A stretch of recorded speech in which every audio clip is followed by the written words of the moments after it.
Em nome do Pai, do Filho e do Espírito Santo. Amém. Meus queridos irmãos e irmãs, celebramos com grande alegria a festa de São Lourenço, diácono e mártir. Um pouco da história de São Lourenço nós já ouvimos esses dias quando meditamos sobre a vida de São Sisto II, que era Papa. Sisto, juntamente com outros diáconos, foi executado por ordem do imperador Valeriano.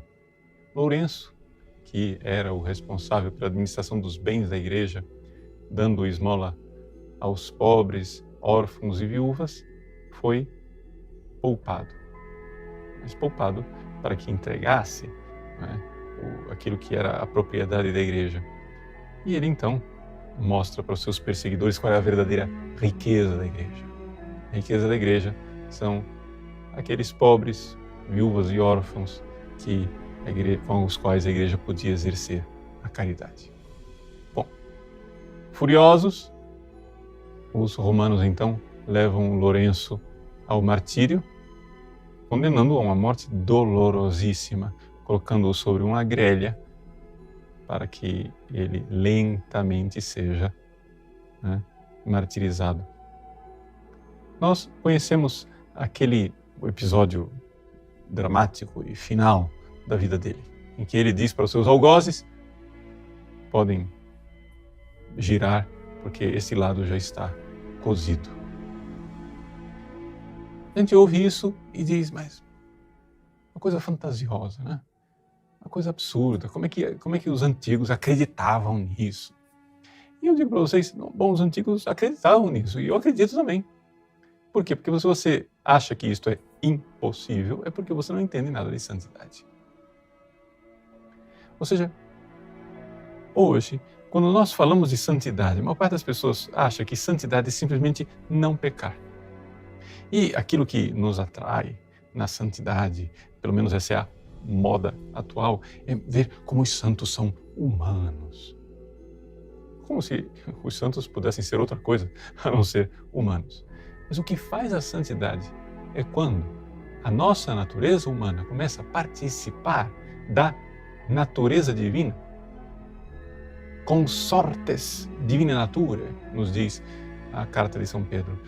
Ou seja, participantes da natureza divina, de tal forma que, assim como um pedacinho de ferro, quando é jogado no fogo, uma fornalha ardente, fica parecendo fogo, inclusive ele não somente derrete, mas saem dele labaredas de fogo. Assim também o santo. O santo, sem deixar a sua natureza de ferro, começa a participar da natureza do fogo. Ou seja, as transformações interiores que Deus vai fazendo nos santos fazem com que os santos das moradas mais elevadas, ou seja, aqueles santos mais acabados, mais perfeitos no seu caminho espiritual, sejam capazes de atos divinos. É aquilo que a gente chama de virtudes heróicas. As pessoas interpretam popularmente heróico como sendo o heroísmo humano de um bombeiro que entra numa casa para salvar uma criança, estando a casa em chamas. Não é esse tipo de heroísmo. O heroísmo aqui, que a igreja significa quando fala de virtudes heróicas, são verdadeiramente virtudes onde você vê claramente que já não é mais o santo, é Cristo que vive nele. E esta paciência de São Lourenço, ou seja, esta fortaleza pacientíssima de suportar o lento martírio da grelha, é uma mostra, uma prova de como os santos são transformados interiormente. De tal forma que eles são capazes de atos divinos. Claro que é inacreditável. É inacreditável que um ser humano se comporte assim. Eu não acho que seja inacreditável. Vamos usar a palavra correta. É impossível que um ser humano se comporte assim. Mas nós não estamos falando de simples humanidade. Nós estamos falando da humanidade que participa da natureza divina. Por isso, celebrar o martírio de São Lourenço com grande festa é celebrar a fé católica nós sabemos, Deus quer nos transformar interiormente. Claro, essa transformação não acontece de forma igual e idêntica para todas as vidas de santos. Cada um tem a sua vocação. Uns são chamados ao martírio, outros são chamados a serem grandes doutores, outros são chamados a uma grande pureza e castidade, outros a um grande apostolado, outros a realizar milagres extraordinários.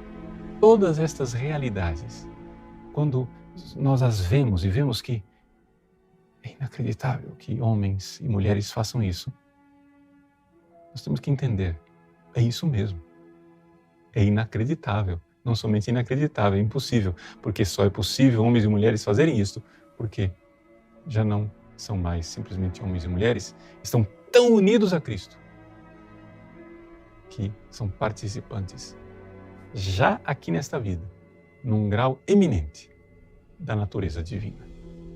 E se a natureza de fogo é arder em chamas, a natureza do ferro, quando é participada, né? Quando participa a natureza do fogo, irá encandecer e soltar labaredas. Assim também nós homens, participando da natureza divina, faremos proezas. Deus abençoe você. Em nome do Pai, e do Filho e do Espírito Santo.